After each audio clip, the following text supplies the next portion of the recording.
morning, beautiful. It's great to see you. It's good to be out here again, and it's such a beautiful morning. I'm going to show you the sky. There it is. And it's relatively mild out here. I don't have gloves on. And the clouds are just blown across, and if you look at the cherry tree, it's a great silhouette.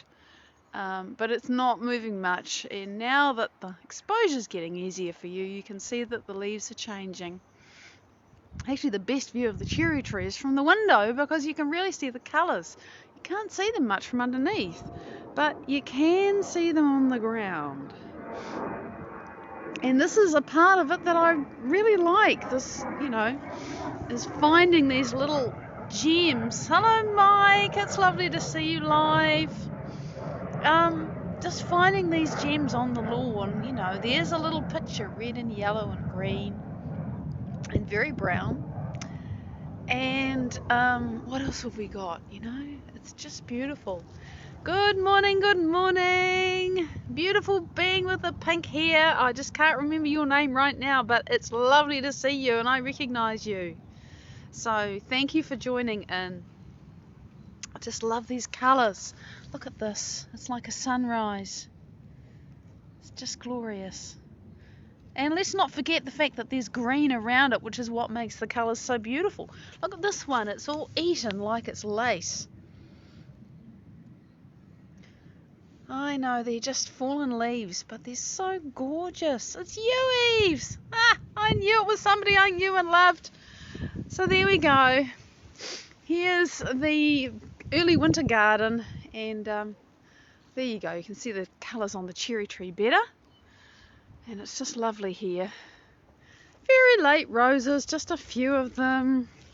Oh, happy Thursday, happy Friday from Wellington to Phoenix. They're late roses. Still haven't pruned them. They look scruffy and they have to stay that way because if I prune them now, look at the hips on this, they're going to be bright red in winter. If I prune them now, they sprout away and then it gets cold and the new growth gets damaged in the winter, so they just have to stay scruffy. This is a foxglove, which I think I'm going to leave there. It'll come up with flowers in spring and then I'll pull it out. I'll let it be a biennial instead of just an annual, which is what they mostly do. So, everything's looking a bit tattery because it's the end of the season. Something's got a house in there. We've still got a few feverfew flowers. And, look, this is coriander. There's going to be an absolute forest of coriander here. And actually, see, right there in the middle of the screen, those are coriander seedlings. So there's going to be an awful lot of coriander to eat. And, oh, look. Shrooms! Now there's a poster shot. This beautiful green foliage of the feverfew and the mushrooms. They come up in odd places at this time and I enjoy them. Oh look, there's quite a few. The things you see, I daren't move this because I'll break them, but look at all those mushrooms. Aren't they fabulous? Not the sort you'd want to eat, I'm quite sure of that. But they remind me of pancakes. So there you go, little treasures. And you only really see them if you stop to look. Look at that one. That one really does look like a pikelet or a pancake. So I enjoy this. Look there, you can see the bottom of one. It's gotten ripe and opened up. So, okay. So that's our little... You're looking a bit tattery too, are you? Well, it's okay. You're coming into spring. I'm coming into winter. Well, you're coming into summer, actually. And that's just the season's turn, and that's okay. Oh, look, you can see the colours. I do appreciate the colours of the cherry tree, and there, look at that. So, there's just something wonderful about appreciating the autumn leaves. And I love being able to share them with you. I love that the wind is just right, just enough to move them, but not enough to make it too much for me to be outside. So, Andrea, good morning. Good morning to everybody who's joining in. It's lovely to see you. So, yesterday, I got really triggered. I did. And I had to do that thing that I do sometimes, when I allow myself to have the experience enough to begin to understand it. And by that, I don't mean wondering why I feel this way or where did it come from or what's the reason. I mean, what am I actually experiencing here? And I don't think I want to go into the story because that will be a big distraction.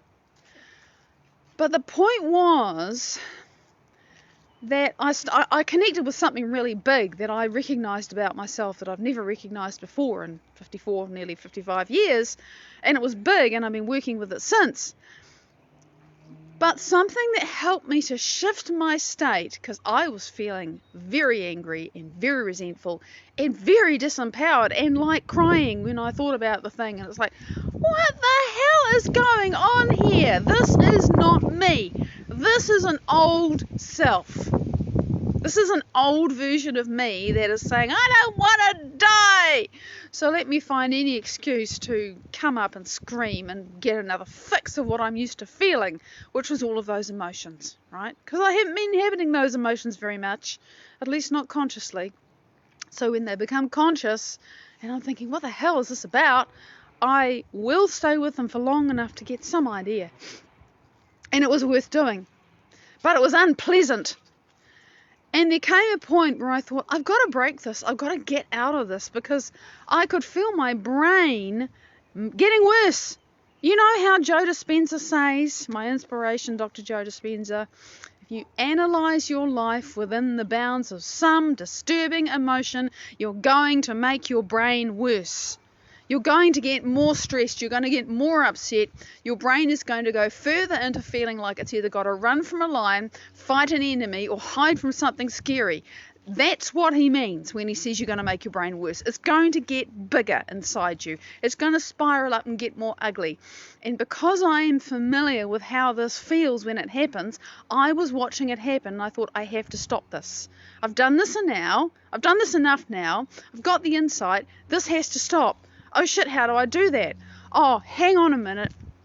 I've got to change my focus. And actually, I'm being really, really ungrateful for a whole lot of fantastic things in my life. Just because I'm inhabiting this old self that is all about lack and all about disempowerment and all about resentment and all about, tra-la-la-la-la stuff I'm not interested in being anymore. So I made a conscious choice to start thinking and expressing grateful thoughts. Julian, g'day to you. Hello, Lynn. I made a conscious choice. And, I could very easily have convinced myself, despite the fact that I'm surrounded by all kinds of wonderful things, that I had nothing to be grateful for. And we can always find a reason to say, are you kidding me? I have nothing to be grateful for. But, I was walking up and down my house because I think best on my feet. I don't sit down. I move when I think. I'm grateful I've got clean air to breathe and I've got this house over my head and it's keeping me warm and I've got this beautiful man in my life who loves me and is kind to me and, the sort of partner that many people would die to have, except, then they'd be dead and they couldn't have it. But, I live with a soulmate. I mean, true, and with none of the bullshit twin flame, it's going to be really hard stuff going on. No, we really connect. I have enough to eat. I have clean water to drink. I have a body that's not in pain. I have a body that's, so healthy, really. And forget the things that I might obsess about, but I'm so blessed. Good morning, Andrew. I wasn't feeling blessed yesterday, but I made a conscious choice. In fact, no, I was feeling blessed yesterday until I got triggered and then, did the thing. Thought, okay, I have to get myself out of this. And I started just looking for things to think about being grateful for, never mind the feeling. And of course, I know that if I keep looking for things that I can appreciate in my life, sooner or later my feeling's going to change. And of course, it did. It's a guarantee. It doesn't matter how crappy you feel, if you make a conscious choice to look for things that you can appreciate, and you will always be able to find some if you want to, you're going to feel better. It's the same as choosing to breathe in and out of your heart and, blow up a donut or a balloon around you like we did yesterday. You're going to feel better because it's just science. It's just repeatable, executable science. It's a fact that if you do this, you're going to feel better. Because the process of hunting for something good gets your awareness off ugly, scary, horrible things. And so that's just an improvement. So I did that. And long story short, well, not long story, not so very short, it made me decide that I wanted to talk about gratitude today. And, in many ways, I've summarized the whole thing. I mean, this is how it works. But the reason why I wanted to talk about gratitude is I wanted to talk about gratitude in the context of, if you want to feel abundant, if you want to create something new and wonderful in your life, if you want to do this quantumly, rather than having to, again, as Joe would say, push your body through space and time to do it the way that you can predict how it's going to happen. I have to go to work for so many years and pay off the mortgage, and then I'll have a house, or I have to date so many people, and then I'm going to find somebody that I like, or I have to do the supplements and the exercise and the good diet and everything else, and then I'll get healthy. And none of that's bad, by the way. But it's very predictable, and it can take a very, very long time. And the fact is, this whole law of attraction thing, it's not about thinking the thing. It's about feeling the thing that you desire like you already have it. And gratitude is a really good way to start doing that, because if you actually can feel grateful for no reason, just because you choose to generate the feeling, or something's come to you and you feel gratitude, it doesn't matter whether something's come to you or you've just chosen to generate the feeling. The net result is that your body believes something good has happened to you. And it has.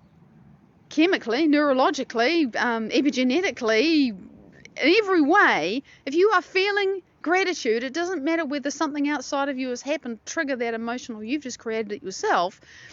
It's real from your body's point of view. And from your point of view, you're feeling like you already got something. And that means you're feeling more abundant than you were before you didn't feel grateful. And that is really simple. And if you're feeling grateful, you feel like you've got something, and it's an unqualified emotion. It's not like, oh, this is really nice, but there's all this other things that I still need. That's not gratitude. You're still focusing on what you don't have. Gratitude, even just appreciation. Appreciation is really powerful too. If gratitude is too hard, try appreciation. Oh, that's lovely. I appreciate that. It's good in my life. But to go from there to gratitude, to say, I'm so grateful right now for this moment. In this moment, everything is okay. I'm so grateful that just right now, everything is okay. And you focus in on that, and you make it true and real. Good morning, Jen. Good morning, Misty. And you do that to the exclusion of everything else. You don't allow another thought to come into your head that says, but there's this and there's this and there's this and there's this. No. Right now, in this moment, I am okay. I'm grateful that I'm okay. I'm grateful that I'm still breathing. I'm grateful that nobody's shooting at me. I'm grateful that I have a roof over my head. I'm grateful that I have the internet, for crying out loud, because so many people don't. I'm grateful, whatever it is. If you can allow that to be your entire focus, all you're thinking about is things you're grateful for, in that moment you are making yourself abundant. You're making yourself think abundant thoughts and feel abundant feelings. And remember what I said yesterday about the clear intention, clear, undiluted focus on one thing. I am grateful for whatever it is. I am grateful for this. I'm grateful for that. I'm grateful, grateful, grateful. Oh, I've got the feeling to match it now. That's the elevated emotion, which draws the resonant match, the same thing that is like what you are thinking and feeling, to you quantumly. And the challenge we have is that we can't predict how it's going to come.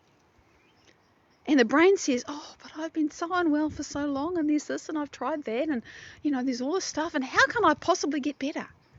The brain says that because the brain, its job is to make sense between what, the sensory information it gets and what we feel inside us. And we have all this evidence in our heads about what the doctors have said and what I've said and what it feels like. And it's so easy to rush off into the future that we can predict, or to go back to the past that we've lived and say, but that means that this is going to happen, and before you know it, you're out of the present moment, and you're not saying, as you are right now, Misty, right now, I am okay, and I'm so grateful for it.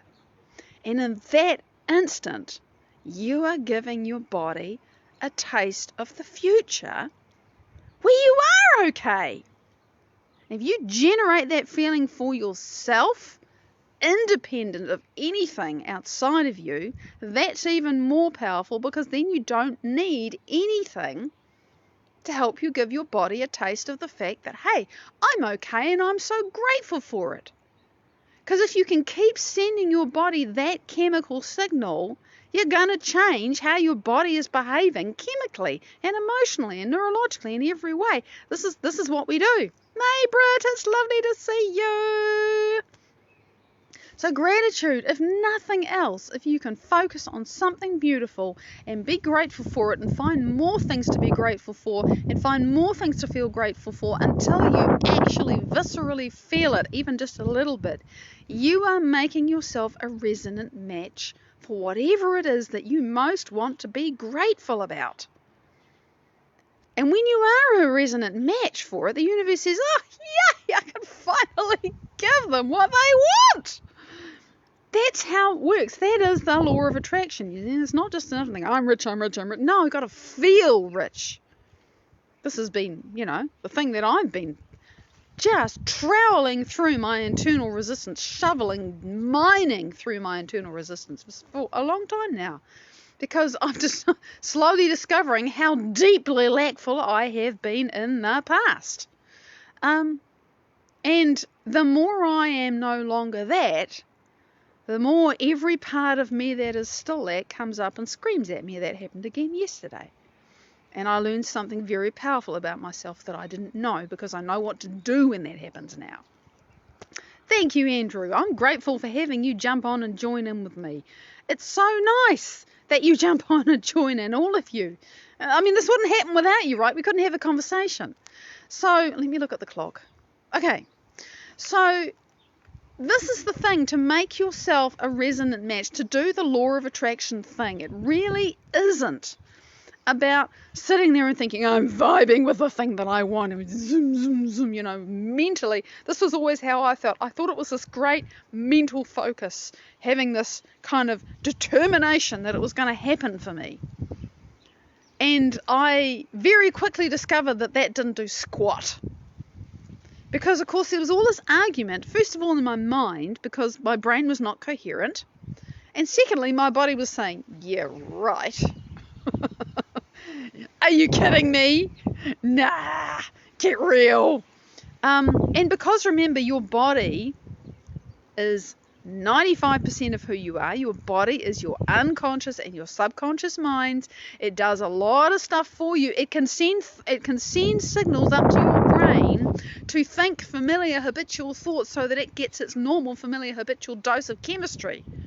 So you can be saying, I am choosing not to be depressed anymore, or I'm choosing not to be angry anymore. And after a while, the body says, hey, I want my anger chemicals. Oh, what can I send a signal up to the brain to fire off a thought, to find something in the environment of this body that will allow me to feel anger again, because I miss that. That's literally what happens. So, we think that we can overcome this by willpower, and it's damned hard, because you really have to get beyond. You can't just change it with your conscious mind.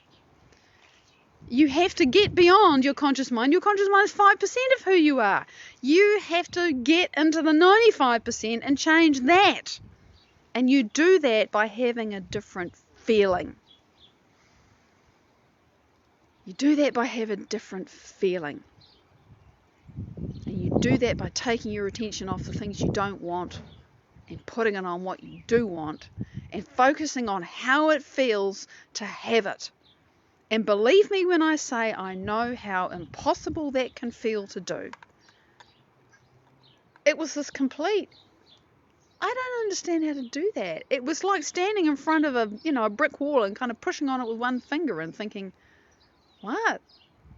But I understand now. I had to learn to change my state.